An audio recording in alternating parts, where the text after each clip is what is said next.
मेहरारू कहतिया ए राजा जी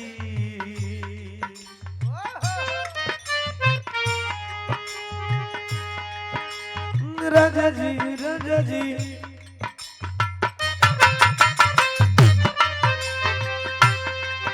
अरे छठ दिवाली होली सब बहरे बितैला हो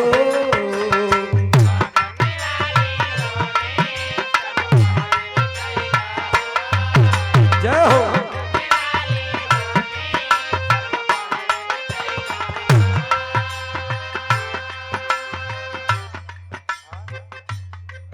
हरिद्वार राम बड़ा गांव आप अभिभावक के द्वारा शानदार 100 रुपया पुरस्कार धन्यवाद प्रणाम हो आशीर्वाद की कामना ताजे अरे छठ दिवाली होली सब पहरे बितैला हो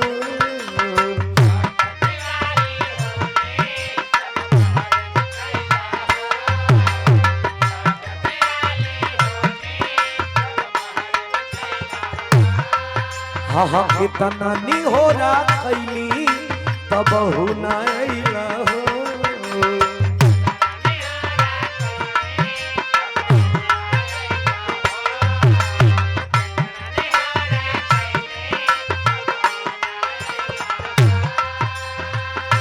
चैत में कसहूं अब की चैत में कसहूं अब की अरे घरे आजा जी ए राजा जी आजा जी राजा जी आजा जी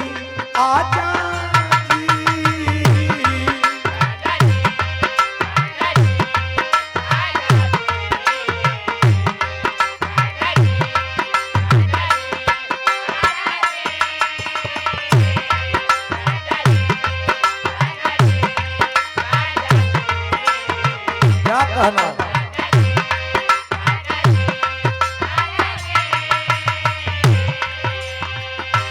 भाजपा मंडल अध्यक्ष बसपा सेक्टर अध्यक्ष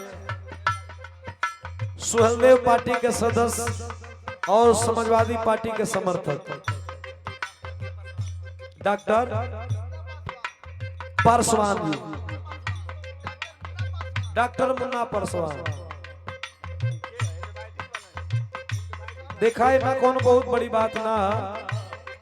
दवैया में कोनो दवैया एंटीबायोटिक होले कोनो में काम करे ले बुखारों में काम कर ले सर्दियों में काम कर ले दर्दों में काम कर ले जुलपुत्थी में भी काम कर ले ये एंटीबायोटिक वाला में कोनो बड़ी बात नहीं है हाँ ठीक है का हो चैत में कसहूं अब की अरे चैत में कसहूं अब की घरे आजा जी राजा जी आजा जी राजा जी आजा जी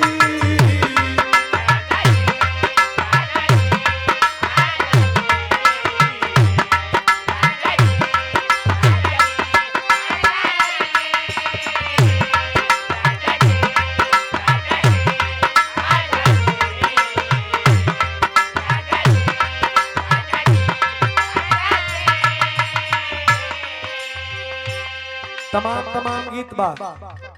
एक आध गो गीत एहरो सभी होके बिना लाग लपेट के एक बिरहा और हो जाए का भैया समय का बड़ा कीमत भाई हमार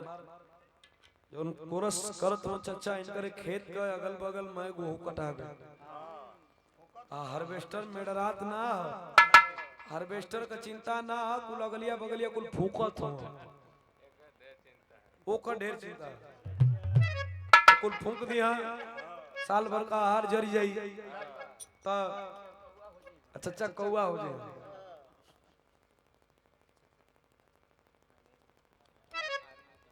आर्मी के जवान